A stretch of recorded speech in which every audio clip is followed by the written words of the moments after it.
Tidak ada raja yang pernah berkuasa di Tatar Sunda yang lebih populer dari Siliwangi. Apa sebabnya Siliwangi begitu populer dan legendaris? Konon karena kesaktiannya tidak ada yang menandingi di seluruh tanah Pasundan. Hal ini menyebabkan selama pemerintahannya tidak ada peperangan yang berarti terjadi di Tatar Sunda. Sebab semua musuh Siliwangi gentar ketakutan berhadapan dengan dirinya. Selain ditakuti oleh musuh-musuhnya, Siliwangi juga dicintai oleh rakyatnya.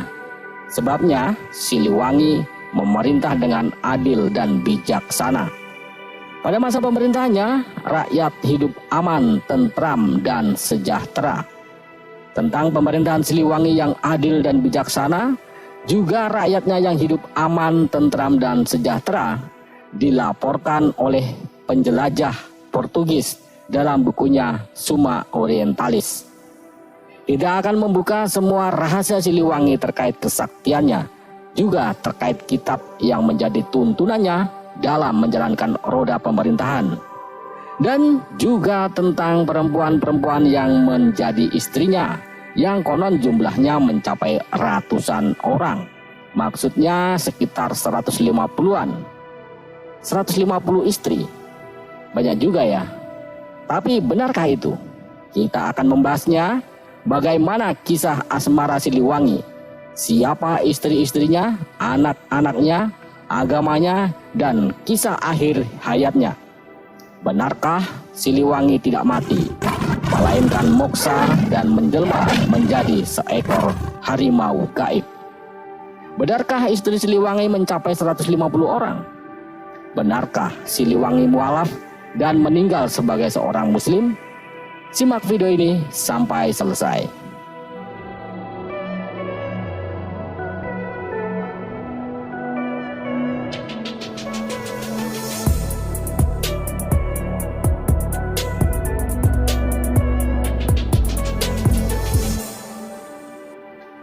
Siliwangi bukan nama sebenarnya, bukan juga gelar, melainkan julukan yang diberikan oleh rakyat Pasundan kepada rajanya yang bernama asli Jayadewata.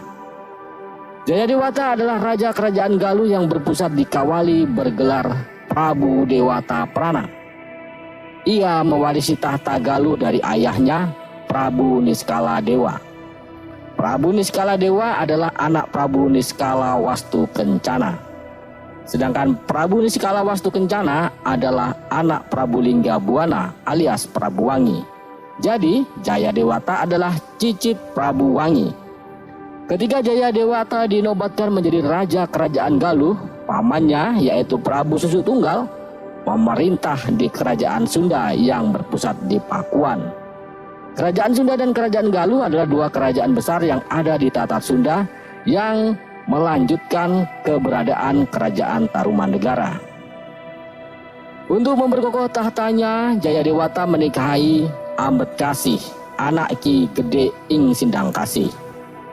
Ayah Ambetkasih, Ki Gede Ing Sindangkasih, adalah anak Bunisora. Bunisora adalah adik Prabu Linggabuana. Bunisora inilah yang memerintah Sunda dan Galuh ketika Linggabuana gugur dalam pertempuran di Bubat.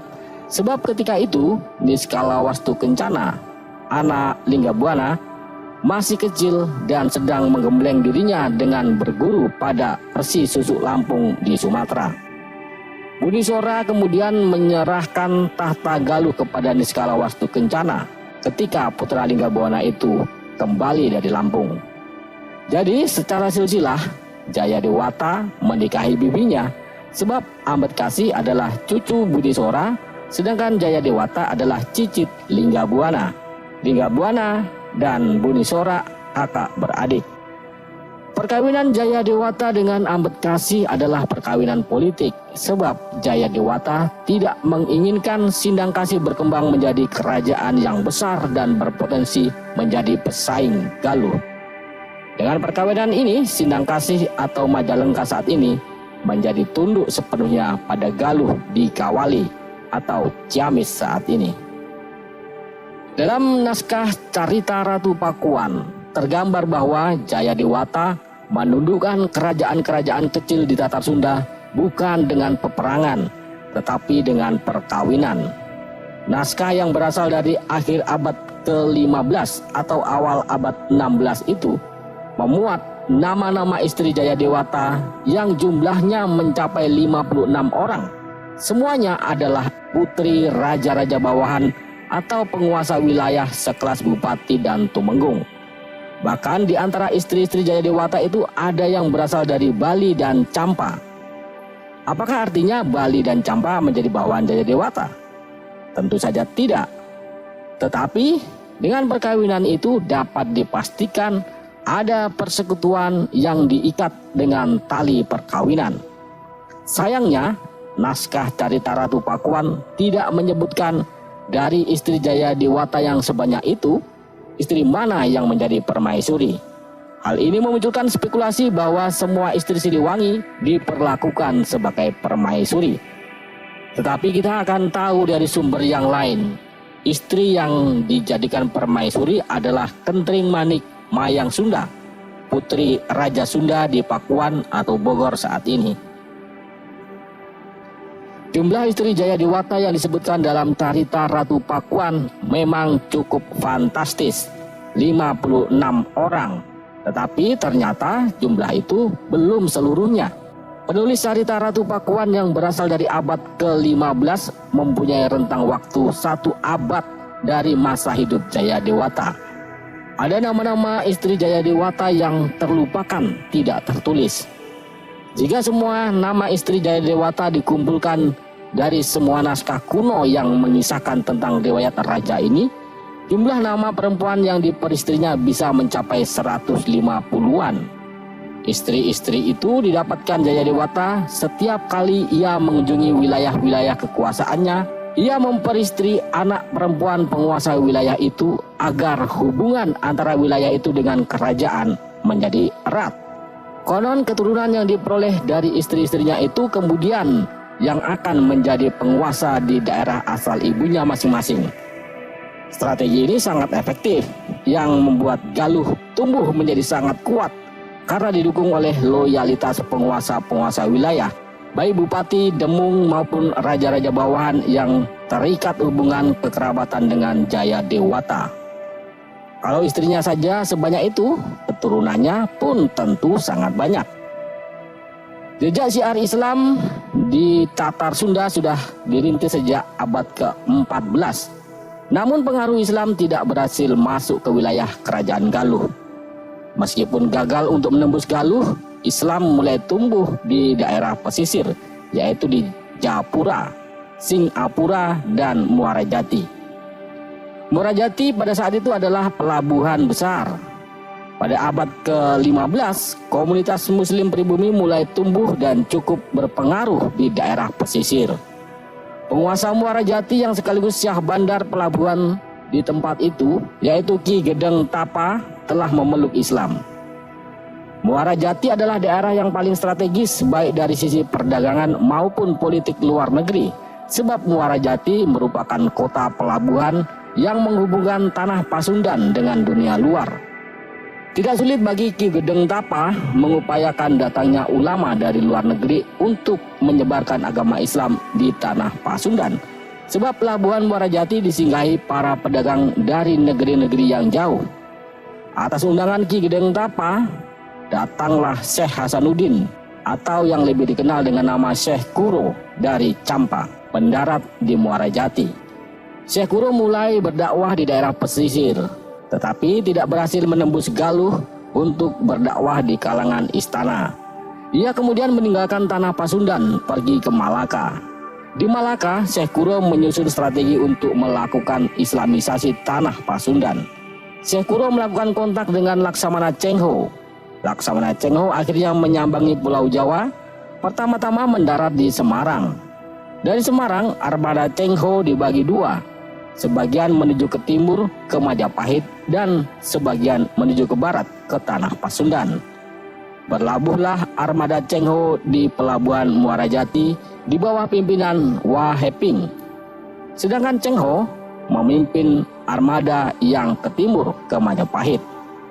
Bersama armada pimpinan Waheping, ikut serta Syekh Datuk Kahfi yang kemudian dikenal dengan nama Syekh Nurjati. Syekh Nurjati berasal dari Malaka. Syekh Nurjati bersama armada pimpinan Waheping diterima oleh Ki Gedeng Tapa. Waheping menghadiahi Ki Gedeng Tapa dengan membangun sebuah mercusuar di pelabuhan Muara Jati. Kedatangan armada laut Cina yang membawa Syekh Nurjati dengan membangun mercusuar yang tinggi dan megah di Muara Jati seakan-akan memberi pesan kepada para penguasa di tanah Pasundan bahwa syiar Islam di tempat itu di backup oleh kekuatan militer yang kuat. Siapapun yang mencoba mempersulit dakwah Syekh Nurjati, kekuatan militer yang kuat itu bisa sewaktu-waktu datang untuk memerangi mereka. Syekh Nurjati diberi kawasan yang bernama Amparan Jati oleh Ki Gedeng Tapa. Di tempat itu, Syekh Nurjati mendirikan pesantren. Ki Gedeng Tapa mempunyai seorang putri yang amat cantik bernama Subang Larang. Subang Larang dulunya berguru kepada Syekh Kuro. Kemudian setelah datang Syekh Nurjati, ia menjadi salah satu murid pertama di pesantren Amparan Jati. Syiar Syekh Nurjati berkembang pesat. Bukan hanya di Muara Jati dan Amparan Jati, tetapi juga menyebar ke wilayah-wilayah lain, termasuk juga di Japura dan Singapura. Japura adalah sebuah kerajaan kecil yang diperintah oleh seorang raja bernama Amuk Marukul. Amuk Marukul adalah anak Prabu Susuk Tunggal, paman Jayadewata yang menjadi raja kerajaan Sunda. Islam berkembang sangat pesat di wilayah pesisir, tetapi sulit masuk ke wilayah pedalaman di pusat-pusat kekuasaan Sunda dan Galuh. Islam tumbuh menjadi kekuatan yang tidak dapat disepelekan. Memusuhi Islam akan mendatangkan kesulitan yang besar. Maka jalan yang terbaik adalah merangkulnya. Tampaknya strategi itu yang dipakai oleh Jayadewata. Jayadewata kemudian menikahi putri Raja Sumedang yang telah memeluk Islam, Prabu Kusuma Dinata, atau yang lebih dikenal dengan julukan Pangeran Santri. Putri Sumedang itu bernama Ratu Stri Raja Mantri. Keturunan dari perkawinan Siliwangi dengan putri dari Sumedang itu kelak mendirikan kerajaan Sumedang Larang, yaitu Prabu Gesan Ulun. Kecantikan Subang Larang, putri Ki Gedeng Tapa, penguasa Muara Jati, tersohor di seluruh tanah Pasundan. Banyak bangsawan maupun raja-raja kecil yang ingin memperistrinya, tetapi tidak ada satupun yang sanggup memenuhi syarat yang diberikan oleh Ki Gedeng Tapa, yaitu memeluk Islam. Akhirnya Ki Gedeng Tapa menggelar sayembara kepada para bangsawan dan raja-raja untuk adu kesaktian. Pemenangnya akan berhak menikahi Subang Larang. Jayadewata ikut dalam sayembara itu. Ia menyamar sebagai seorang pangeran dengan nama Raden Pamanah Rasa. Dari para kesatria yang bertanding, akhirnya tinggal menyisakan 2 kesatria yang tampil di babak final, yaitu Amuk Marukul dan Pamanah Rasa. Selama pertarungan, akhirnya Amuk Marukul sadar bahwa lawannya yang bernama Pamanah Rasa tidak lain adalah sepupunya, Jayadewata, Raja Galuh. Pertarungan itu dimenangkan oleh Jayadewata. Jayadewata lah yang berhak menikahi Subang Larang. Strategi Ki Gedeng Tapa ternyata sangat jitu. Subang Larang dinikahi raja paling kuat di seluruh tanah Pasundan. Dengan masuknya Subang Larang ke dalam lingkungan Istana Galuh sebagai istri raja, syiar Islam akan lebih mudah untuk masuk di lingkungan istana. Juga dari perkawinan itu akan lahir pangeran-pangeran yang beragama Islam. Ki Gedeng Tapa minta kepada Jayadewata agar Subang Larang tetap diperbolehkan memeluk Islam dan anak-anak yang dilahirkannya kelak diizinkan untuk memeluk Islam. Dan juga upacara perkawinan dilakukan dengan cara Islam. Jayadewata memenuhi permintaan Ki Gedeng Tapa. Pada saat ijab kabul itulah Jayadewata mengucapkan syahadat yang otomatis menjadi seorang mu'alaf. Mengetahui bahwa putranya yaitu Amuk Marukul bersaing dengan Jayadewata dalam memperebutkan Subang Larang, Prabu Susuk Tunggal mengkhawatirkan persaingan itu akan berkembang menjadi dendam dan permusuhan yang berkepanjangan. Prabu Susuk Tunggal kemudian menikahkan putrinya yaitu Dewi Kentring Manik Mayang Sunda dengan Jayadewata. Setelah perkawinan Jayadewata dengan Kentring Manik, Prabu Susuk Tunggal turun tahta dan menjalani masa tuanya sebagai pandita. Tahta Sunda diserahkan kepada menantunya Jayadewata. Jayadewata kemudian dinobatkan menjadi Raja Sunda dengan gelar Sri Baduga Maharaja Ratu Aji di Pakuan Pajajaran Sri Sang Ratu Dewata. Jadi Jayadewata 2 kali dinobatkan menjadi raja. Yang pertama dinobatkan menjadi Raja Galuh menggantikan ayahnya Prabu Dewa Niskala. Dan yang kedua dinobatkan sebagai Raja Sunda menggantikan paman sekaligus mertuanya Prabu Susuk Tunggal. Keterangan tentang ini terdapat dalam prasasti batu tulis yang dibuat tahun 1533 Masehi oleh Surawisesa, putra Jayadewata dengan Kentring Manik. Meski Jayadewata adalah seorang Raja Galuh di Kawali, kemudian menguasai tahta Sunda di Pakuan, tetapi karena penguasaan itu tidak diperoleh melalui penaklukan, maka sesungguhnya kerajaan Sunda dan kerajaan Galuh tetap sejajar. Karena itu kerajaannya disebut juga Pakuan Pajajaran. Artinya Pakuan meskipun dikuasai oleh Raja Galuh, tetapi tetap sejajar, bukan ditaklukkan Galuh. Dikuasainya tahta Sunda dan tahta Galuh oleh Jayadewata, berarti Jayadewata menjadi raja bagi seluruh tanah Pasundan. Sebab kerajaan-kerajaan kecil lainnya, jika bukan bawahan kerajaan Sunda, adalah bawahan kerajaan Galuh. Setelah dinobatkan menjadi Raja Pakuan, Jayadewata memboyong seluruh istri, keluarga, dan para abdinya dari Kawali ke Pakuan. Pada peristiwa berpindahnya Jayadewata dari Kawali ke Pakuan inilah rakyat teringat pada Prabu Wangi. Maka rakyat menjuluki Jayadewata dengan Siliwangi. Ingatan kolektif masyarakat Sunda seperti terekam dalam Carita Parahyangan menyebutkan bahwa kejayaan tanah Pasundan terjadi pada masa Siliwangi ini. Penjelajah Portugis Tome Pires dalam bukunya Summa Orientalis mencatat bahwa pada masa itu di tanah Pasundan makmur, aman, dan sejahtera. Rumah-rumah penduduk sudah sangat bagus, terbuat dari kayu yang kuat, beratapkan daun nipah. Istana raja sangat besar dan megah, memiliki 330 tiang kayu yang berukuran sebesar peti anggur dengan ukiran yang sangat indah. Sang raja memerintah dengan sangat adil dan bijaksana. Siliwangi memberlakukan kitab Siksa Kandang Karesian sebagai pedoman moral dan perilaku bagi rakyat Pajajaran. Kitab ini sebenarnya adalah pedoman perilaku orang untuk menjadi seorang resi. Tetapi Siliwangi menerapkannya untuk seluruh rakyatnya agar hidup tentram dan damai. Kitab ini sering dibacakan dan rakyat mendengarkan, sehingga untuk mengetahui isinya tidak perlu harus bisa membaca. Ajaran-ajaran dalam Siksa Kandang Karesian merupakan penerapan ajaran-ajaran Hindu dalam kehidupan sehari-hari. Pemberlakuan kitab ini bagi seluruh rakyat Pajajaran juga dimaksudkan untuk membendung pengaruh Islam yang telah mengepung Pajajaran. Hal ini membuktikan bahwa sekalipun Siliwangi telah mengucapkan syahadat ketika menikahi Subang Larang, tetapi ia tetap memegang teguh ajaran Hindu. Sekuat apapun Siliwangi membentengi rakyatnya dari pengaruh Islam, tetapi Islam telah masuk ke dalam istana dibawa oleh istri-istrinya, Subang Larang dan Ratu Stri Raja Mantri. Dari perkawinan dengan Subang Larang, Siliwangi mempunyai anak, Pangeran Walang Sungsang, Nyimas Rara Santang, dan Pangeran Raja Sanggara alias Kian Santang. Sementara dari perkawinan dengan Kentring Manik Mayang Sunda, Siliwangi mempunyai anak Pangeran Surawisesa yang menjadi putra mahkota dan Pangeran Sang Surasowan yang menjadi adipati di Banten. Tentu anak Siliwangi bukan hanya 5 orang ini, ada banyak lagi.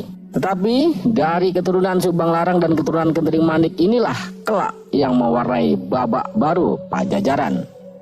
Pangeran Walang Sungsang, putra pertama Subang Larang, mendapat warisan wilayah kekuasaan dari kakeknya Ki Gedeng Tapa di Muara Jati. Didukung oleh Syekh Nurjati dari Amparan Jati, Walang Sungsang mendirikan Mandala Caruban atau Cirebon yang menguasai pelabuhan Muara Jati dan daerah di sekitarnya dengan gelar Pangeran Cakrabuana. Sementara itu, Nyimas Rara Santang, anak kedua Subang Larang, menikah dengan seorang ulama dari Campa dan meninggalkan tanah Pasundan.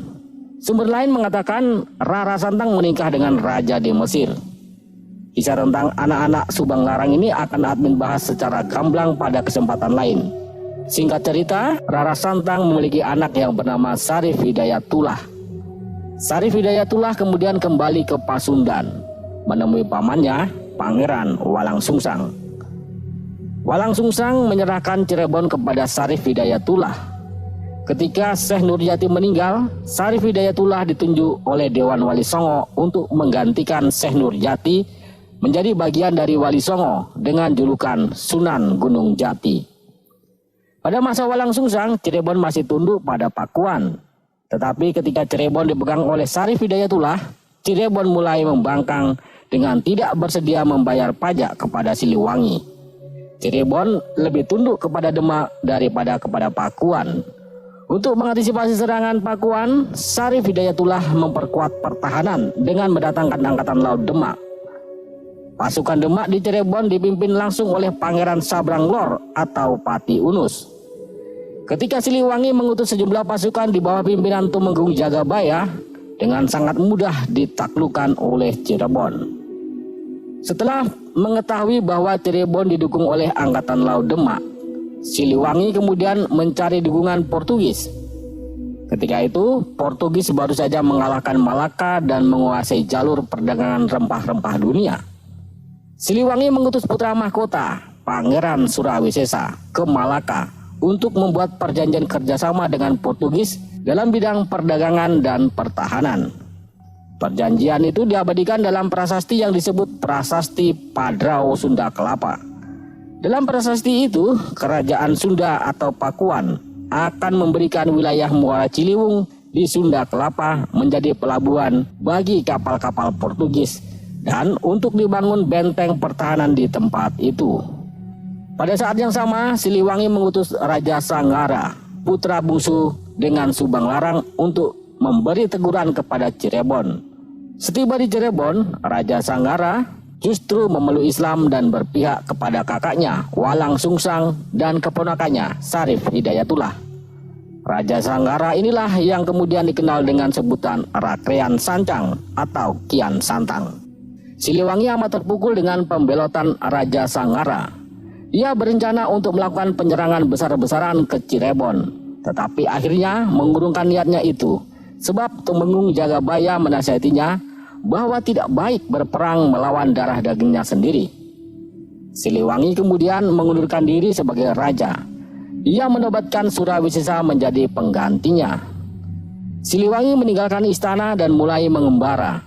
Tetapi kemanapun ia pergi, rakyat banyak mengikutinya. Akhirnya, ia menyuruh pulang mereka yang mengikutinya dengan memberikan wejangan terakhir yang sering disebut orang Uga Wangsit Siliwangi.